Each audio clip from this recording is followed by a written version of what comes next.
Bienvenidos a Kaiser Report, soy Max Kaiser. Ronald Reagan leyó una vez de sus notas: la inflación es igual de violenta que un atracador, igual de temible que un ladrón armado e igual de mortal que un sicario. ¿Qué habría que decir entonces de la ideología y las políticas económicas y comerciales que él y sus sucesores le han venido imponiendo al pueblo estadounidense? ¿Stacey?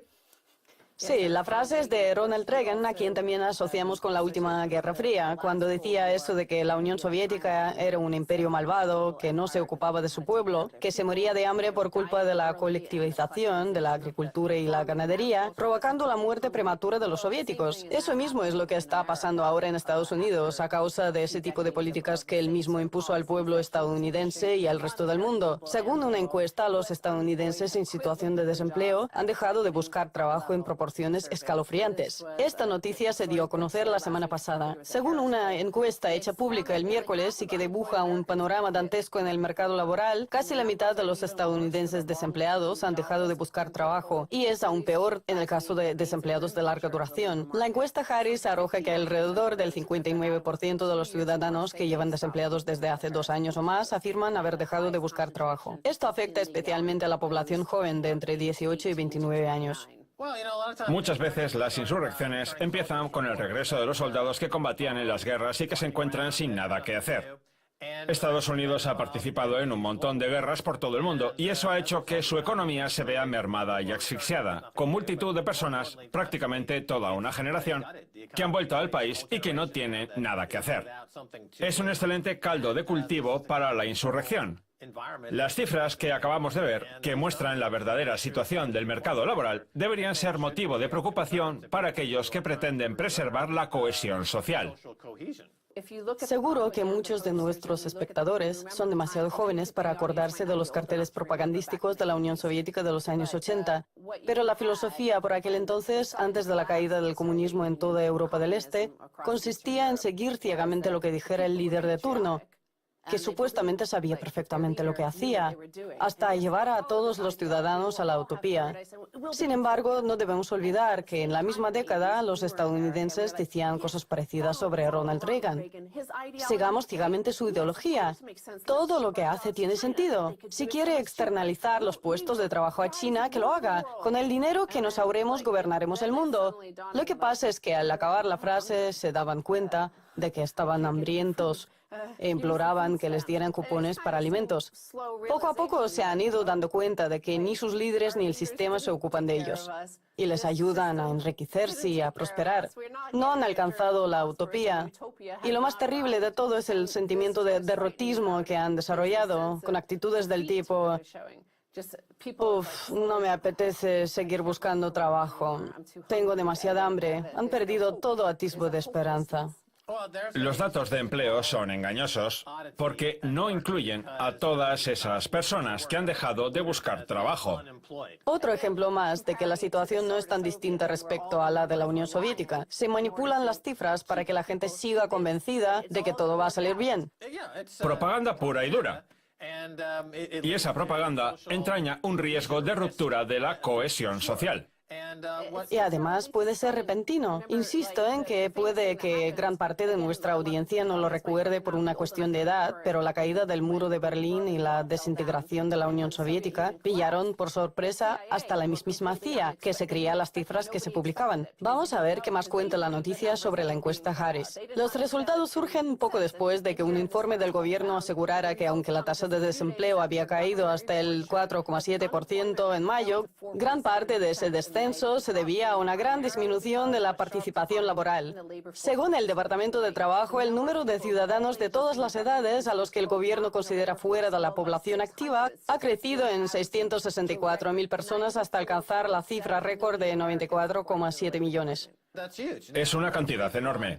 Una de las razones por las que la propaganda ha conseguido que la gente se crea estas cifras es gracias a que el dólar es la divisa de reserva mundial.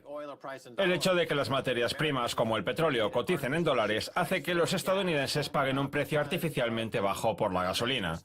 Y algo parecido pasa con la externalización de los puestos de trabajo a China, que hace que los estadounidenses paguen menos por los productos, por ejemplo, en el sector de la electrónica. Es decir, que este deterioro se ha visto enmascarado por la bajada de los precios. Reagan hablaba de inflación, cuando aquí el verdadero problema es la deflación. Y la caída de los salarios hace que la deflación presente en muchos de esos artículos sea aún mayor, lo que se traduce en una falsa percepción de que las condiciones de vida no se deterioran. Ahora, la divisa de reserva mundial es el dólar.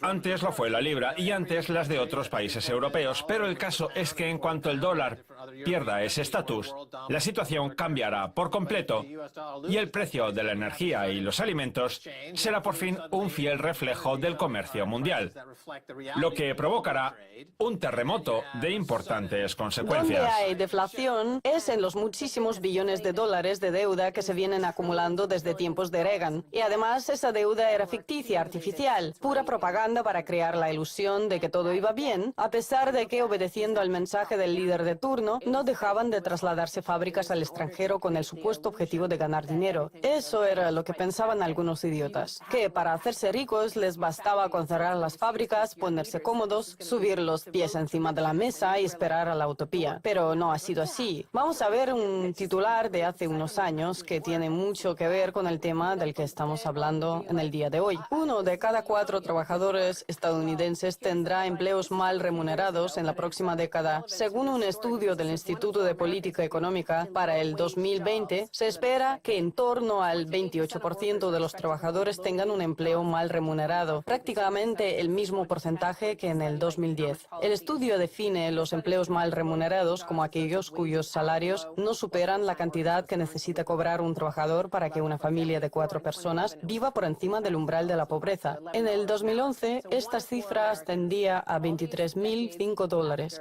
o lo que es lo mismo, $11 la hora. Resulta que después de todas estas décadas siguiendo el rayo de luz que proyectaba la propaganda de Reagan, 1 de cada 4 estadounidenses tiene empleos mal remunerados que no sirven para nada. Pero el ciclo parece haber llegado a su fin. Los niveles de deuda son insostenibles y la experimentación con políticas radicales por parte de los bancos centrales, como los intereses negativos, pone de manifiesto que los legisladores están quedándose sin trucos para seguir enmascarando estas cifras tan propias de una situación de deterioro. Aún no sabemos a dónde nos llevará todo esto, pero si tenemos en cuenta la cantidad de personas que hay descontentas y sin empleo, el riesgo de que se rompa la cohesión social, de que proliferen los asesinatos a punta de pistola, de que Chicago se convierta en una ciudad fallida y de que no se pueda entrar en muchas zonas de Estados Unidos, está muy presente. Por cierto, ahora que en Estados Unidos están en campaña electoral, ¿a que no has oído hablar en la campaña de estos datos? No. Solo se habla de nimiedades como los aseos unisex. Eso es síntoma de decadencia. Cuando se entra en un periodo de dificultad económica, lo fácil es echar la persiana sobre lo que es verdaderamente importante y centrarse en nimiedades. En Estados Unidos solo se habla de justicia social desde el sensacionalismo, sin entrar a valorar verdaderamente cuáles son las razones que han privado de derechos al ciudadano de a pie tras décadas de políticas monetarias y fiscales irresponsables a cargo de la cleptocracia. Ya que hablamos de los 80, cuando yo era adolescente tuve el típico trabajo que tenía la gente de esa edad por aquel entonces, camarera.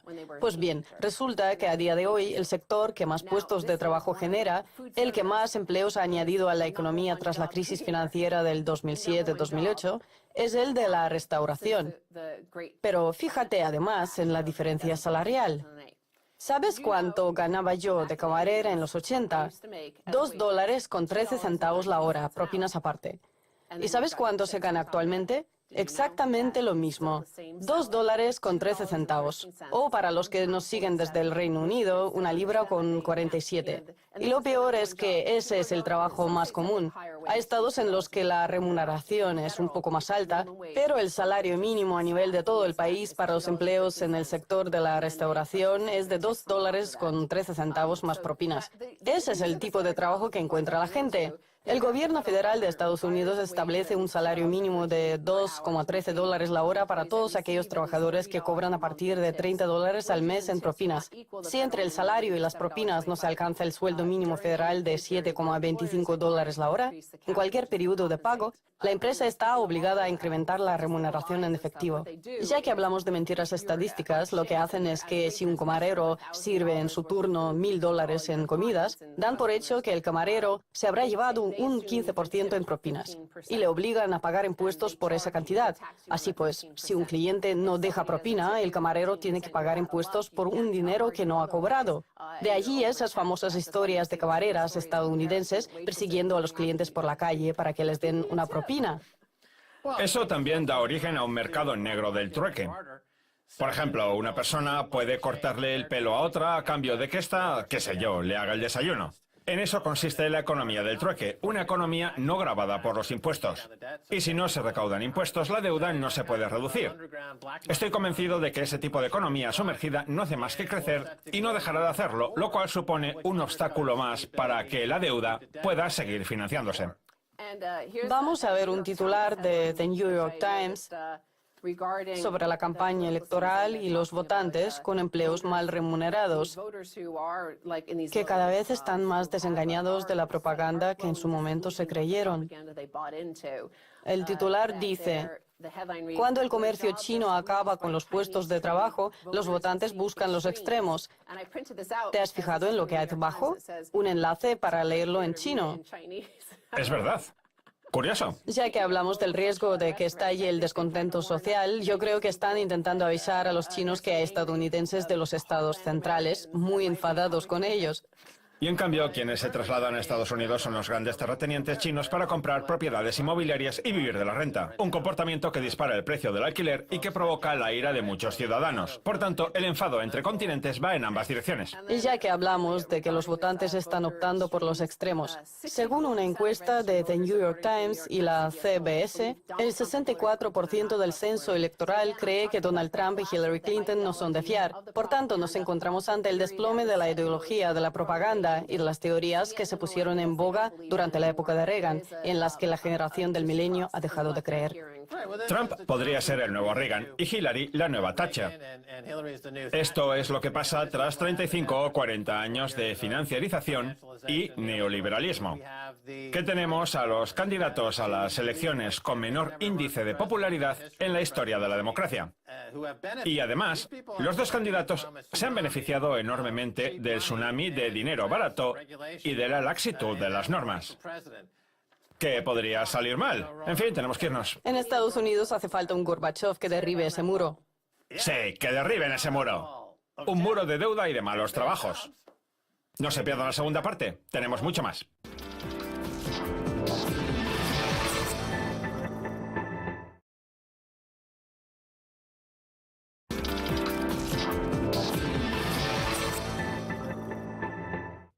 Bienvenidos de nuevo a Kaiser Report. Es hora de volver a Ontario, Canadá, para hablar con Henry Giroux, catedrático de la Universidad McMaster, profesor por una escolarización en pro del interés público y autor de La guerra del neoliberalismo contra la educación superior y La política y la cultura zombies en la era del capitalismo de casino. Bienvenido de nuevo, Henry. Gracias, Max. Está trabajando en un nuevo libro, ¿no es así? Creo que trata sobre Trump. ¿Puede hablarnos un poco al respecto? Desde luego. El libro se titula Estados Unidos en guerra consigo mismo y se publicará en el mes de septiembre en la editorial City Lights. Uno de los aspectos más destacados del libro es lo que yo llamo el auge de un nuevo tipo de autoritarismo en Estados Unidos, un autoritarismo que no imita exactamente al fascismo de los años 20 y 30, sino que tiene su propio toque típicamente estadounidense. Hay muchísimos ejemplos de cómo el dinero gobierna la política y de cómo prácticamente todos los aspectos de la política interior vienen caracterizados por las desigualdades, sumado al crecimiento del terrorismo interno en Estados Unidos y a la militarización de la policía y de la sociedad en general. Lo que intento con el libro es abordar una serie de cuestiones no necesariamente centradas en Trump, sino más bien en las circunstancias que han propiciado su auge. Es un tema fascinante. La bola de nieve de la cultura estadounidense ha generado una especie de Godzilla que está poniéndolo todo patas arriba. Por cierto, quisiera recordar a nuestros espectadores que, ya que su principal labor en la universidad es la formación y las diferentes teorías educativas, creo que nos encontramos en un momento idóneo para educar a los ciudadanos. ¿Cómo es posible que, a día de hoy, la formación sea lo que menos interese a la gente? Es un síntoma de hasta qué punto se está debilitando la democracia, porque toda democracia necesita de unos ciudadanos informados. Tan sencillo como eso. Y cuando hablamos de educación, no solo hacemos referencia a la educación pública y superior, sino también al aparato mediático y cultural que domina a los países avanzados y que no solo se dedica a entretener, sino también a formar, a generar opinión, a legitimizar ciertos puntos de vista y a crear ciertos tipos de identidades para que empecemos a entender cómo será el futuro. Algo que la izquierda y los progresistas han venido pasando por alto repetidamente. La izquierda pasa por alto la naturaleza educativa de la política, lo importante que resulta la educación para ella. Hay que cambiar la mente de la gente, hablar sobre ideas, darle a la gente la posibilidad de reconocer el lenguaje que se utiliza diariamente en sus propias vidas. La educación y el lenguaje son fundamentales en política, pero la derecha abusa de ello, mientras que la izquierda lo pasa por alto. Voy a hacerle una pregunta. La educación proviene de la Grecia antigua, de la filosofía o el estudio del pensamiento con sus diferentes escuelas filosóficas. Sin embargo, en el año 2016, una persona sin educación que jamás haya utilizado su mente puede acceder a un motor de búsqueda y encontrar todo lo que se ha dicho en la historia. En otras palabras, la mente y el cerebro ya no son necesarios. Basta con darle a una tecla para acceder a todo el conocimiento. ¿Qué sentido tiene formarse cuando la información ya está en Internet? ¿Entiende a lo que me refiero? ¿Qué le parece? Creo que acaba de poner el dedo en la llaga sobre una de las mayores patologías de la era de la información. La gente confunde la información con el conocimiento y el acceso con la comprensión, encontrando una gran cantidad de información sin entender verdaderamente su significado ni el contexto en que ésta se ha producido. Se ha perdido toda capacidad de análisis y raciocinio. Seguro que recordará las palabras de la filósofa Hannah Arendt cuando dijo aquello de que la esencia de la Alemania nazi fue la irreflexión que se apropió de la cultura y la sociedad. Pues bien, eso es un poco lo que está pasando con ese gran influjo de información. La cultura de la pantalla no solo está atomizando a la gente, es que además está proporcionando una absoluta falta de diálogo y de pensamiento crítico, generando una sociedad en la que todo tiene que ser inmediato. El placer, la información. Hemos perdido nuestra capacidad de analizar la realidad en su conjunto, la relación entre unas ideas y otras, la comprensión de los hechos y la contextualización de las cosas, que es lo que ayuda a entenderlas mejor. Y ese problema no se resuelve con un acceso inmediato a la información, se resuelve con la educación. ¿Encaja eso con su idea de individualizar lo social? Yo creo que uno de los elementos más perniciosos del neoliberalismo no es solo la vertiente económica que todos conocemos, sino la idea de que lo más importante para una persona es preservar su propio interés, que todos los problemas son de naturaleza individual, no social. Y lo mismo se puede decir de la responsabilidad social, que no existe como tal. Solo hay responsabilidad individual. Lo que hace es impedirle a la gente convertir sus problemas privados en problemas sistémicos más amplios.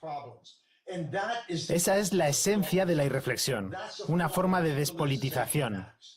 El objetivo es sacar a la gente del espectro político y obligarla a sentirse culpable de cualquier problema al que se enfrente, ya sea relacionado con las desigualdades, el medio ambiente, la delincuencia.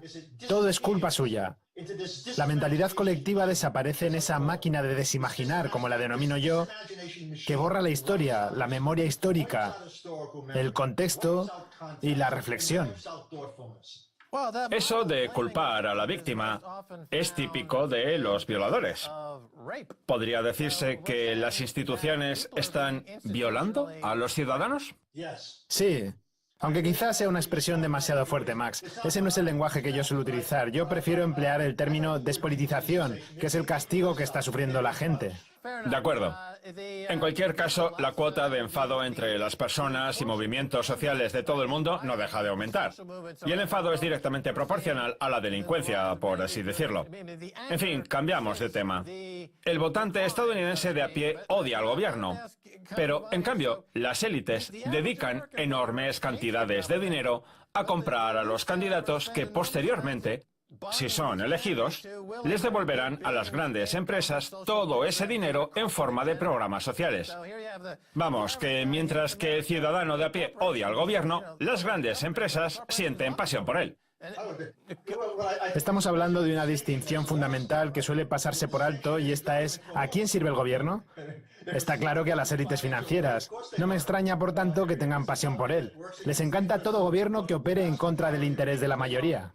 Hoy en día, la idea de que el ciudadano de a pie debe odiar al gobierno está muy extendida. Cuando Estados Unidos se fundó con el propósito de constituir un gobierno justo y equilibrado que sirviera a los intereses del pueblo. Max, esa idea de que el gobierno es malvado, tan propia del neoliberalismo, habla de la sociopatía que caracteriza a la élite dominante y de su capacidad para mentir, crear mitos, utilizar el poder en su propio interés y convencer a los ciudadanos de que el gobierno no tiene nada que ofrecerles. Eso sí, siguiendo esa regla de tres, los ciudadanos deberían estar a favor de eliminar la seguridad social, que también es un programa gubernamental. Pero no, eso no les interesa. Ahí el gobierno les viene bien. Y no ven esa contradicción. Efectivamente. Usted habla también de la necesidad de establecer movimientos internacionales, un tema del que hablaremos enseguida. No obstante, antes me gustaría hacer una pequeña digresión. Durante la crisis griega que estalló hace unos años y que sigue con nosotros a día de hoy, me preguntaba por qué grupos como Occupy Wall Street no veía una causa común con sus homólogos griegos y no se decidían a crear un movimiento a escala internacional porque todos ellos están en el mismo barco. ¿Qué opina usted? Yo creo que ha sido uno de los grandes fracasos de ese movimiento. Aunque bueno, también he de decirle, Max, que hay un movimiento como el de Las vidas de los negros importan, que sí que está estableciendo vínculos con movimientos estudiantiles de Chile, Francia, Grecia. Vivimos en una nueva era en la que poder y política van de la mano. La política es el elemento local y el poder el internacional. A la élite gobernante, los estados soberanos le dan igual. No tienen ningún interés por nada que no sea el dinero. No tenemos una política que pueda hacer frente a ese aparato delictivo internacional, como lo llamo yo. Por eso hace falta diseñar una nueva forma de política. No se puede luchar contra las desigualdades solo en el Reino Unido y en ningún otro lugar, o solo en Estados Unidos. Estamos hablando de una serie de problemas internacionales que atraviesan fronteras. Y yo creo que los jóvenes por fin se están dando cuenta de que si no se internacionalizan, estos movimientos caerán todos en saco roto. O al menos no lograrán cambiar este sistema depredador y despiadado que tenemos ahora. En relación con el movimiento Las vidas de los negros importan, a mí me parece una extensión de otros movimientos similares de cuando yo era pequeño, como el Black Power o Black is Beautiful, que se enmarcaban dentro de la lucha por los derechos civiles de los 60.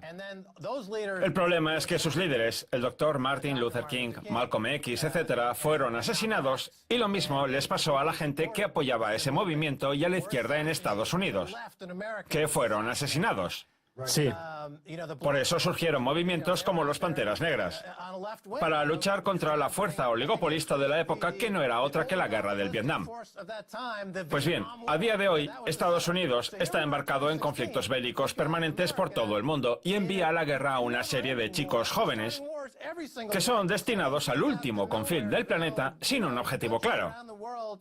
Y además de eso está el movimiento Las vidas de los negros importan. Como erudito que es usted, ¿percibe también ese paralelismo o voy completamente desencaminado? Creo que tiene toda la razón al sugerir que el movimiento Las vidas de los negros importan no podría haber existido sin esos movimientos anteriores. De lo que no podemos olvidarnos es de que cada momento histórico tiene sus propios matices. Aunque es verdad que el gobierno actúa siempre de la misma forma despiadada, por ejemplo, con el programa de contrainteligencia del FBI. Lo que tenemos ahora no es una guerra contra los líderes negros, sino contra los negros en general, que es todavía peor. Yo creo que la paramilitarización de la policía, la ruptura del Estado social y la eliminación del contrato social ha generado un nuevo tipo de crueldad y de violencia mucho más intensas, extremas e inmediatas, por las que apenas se rinden cuentas. Henry, nos hemos quedado sin tiempo. Tengo que decirle adiós. De acuerdo. Lo siento mucho. No obstante, esperamos volver a contar con su presencia próximamente. Yo también, Max. Muy bien, esto es todo por hoy en Kaiser Report. Somos Max Kaiser y Stacey Herbert. Quiero dar las gracias a nuestro invitado Henry Giroux, autor de La guerra del neoliberalismo contra la educación superior, entre otros libros. Si quieren contactar con nosotros, envíenos un tuit a Kaiser Report. Hasta la próxima. Adiós.